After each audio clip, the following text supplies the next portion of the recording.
नमस्कार, मैं निधि विश्वकर्मा। कैसे हैं आप सभी लोग? मैं ईश्वर से प्रार्थना करती हूँ कि आप सभी लोग खुश रहें, स्वस्थ रहें और मस्त रहें। माँ एक छोटा सा शब्द जिसमें पूरी दुनिया सिमटी हुई है। माँ जिसकी परिभाषा इतनी विस्तृत है कि उसको शब्दों में बांध पाना कठिन है। माँ एक ऐसा शब्द है जिसमें प्रेम है, वात्सल्य है, छाया है, शिक्षा है, संस्कार हैं, आदर्श हैं और एक बच्चे के लिए उसकी पूरी दुनिया है।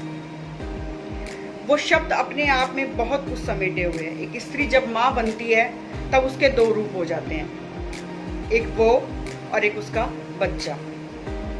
एक बच्चे के जीवन में, उसकी परवरिश में जो सबसे बड़ा जिसका रोल होता है, जिसकी भूमिका होती है, वो होती है उस बच्चे की माँ।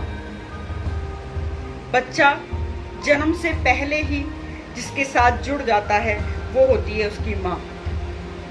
बच्चा गर्भ में ही जिसकी आवाज़ सबसे पहले सुनता है, जिसको सबसे पहले जानता है, सबसे पहले समझता है, वो होती है उसकी माँ। एक छोटा सा उदाहरण महाभारत से उठाती हूँ, अभिमन्यु का। अभिमन्यु ने अपनी माँ के गर्भ में ही अपने पिता अर्जुन के द्वारा चक्रव्यूह की रचना और उसका खंडन सीख लिया था, परंतु उनकी माँ को जब नींद आ गई तो वो उसका भेदन पूरी तरीके से नहीं जान पाए। ये इसका एक अच्छा उदाहरण है कि बच्चा अपनी माँ के गर्भ में ही सब कुछ जानना और सीखना शुरू कर देता है। ऐसे में माँ की भूमिका कितनी बड़ी हो जाती है उसके बच्चे के जीवन में। माँ की भूमिका बच्चे के जन्म से पहले ही आ जाती है।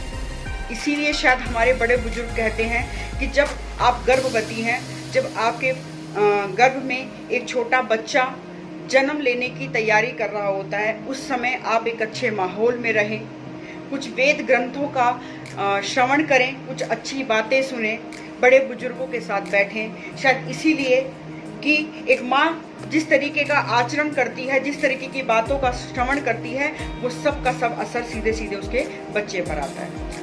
अब बात आती है जब बच्चा इस दुनिया में जन्म ले लेता है, उसके बाद माँ की भूमिका।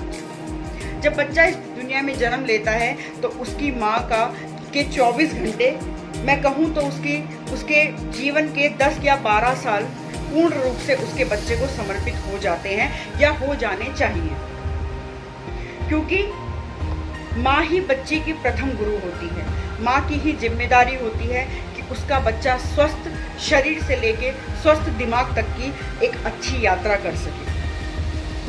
माँ ही होती है जो बच्चे को एक अच्छी परवरिश दे सकती है।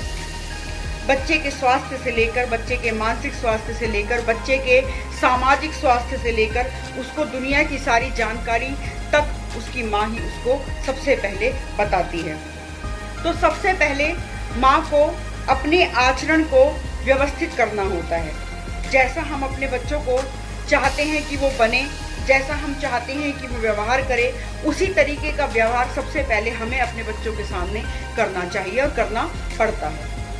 यदि आप किसी काम को करने के लिए अपने बच्चे को मना करती हैं तो सबसे पहले उस काम को आपको खुद छोड़ना हो। बच्चों के साथ हमें कभी प्रेम से और कभी सख्ती से काम लेना होता है। हमारा आचरण, एक माँ का आचरण, उसकी शिक्षा, एक माँ का व्यवहार, एक माँ की भाषा, एक माँ को गृहस्थ घर को रखने का तरीका, हर चीज़ बच्चे पर असर करती है।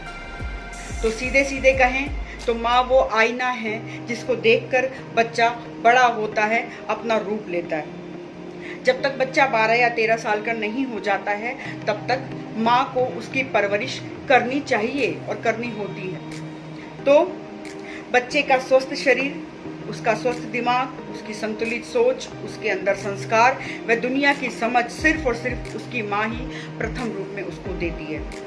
यदि माँ खुद को एक अच्छे उदाहरण के रूप में उसके सामने प्रस्तुत करे तो उसके बच्चे के अंदर एक अच्छे गुण विकसित होते हैं। परंतु यदि इसके विपरीत एक माँ अपने आप को एक अच्छे उदाहरण के रूप में बच्चे के सामने प्रस्तुत नहीं करती है, उसकी आदतें गलत होती हैं, उसका व्यवहार गलत होता है, उसकी भाषा गलत होती है, उसका जीवन मर्यादित नहीं होता है, तो बच्चे पर उसका सीधा सीधा असर पड़ता है। एक माँ के अनुभव उसके बच्चे के जीवन का आधार बनते हैं। तो बच्चे को सिर्फ जन्म देना ही माँ बनना नहीं होता, बच्चे की अच्छी परवरिश करना ही माँ बनना होता है। बहुत बहुत धन्यवाद मेरी इस वीडियो को सुनने के लिए और इसको समझने के लिए।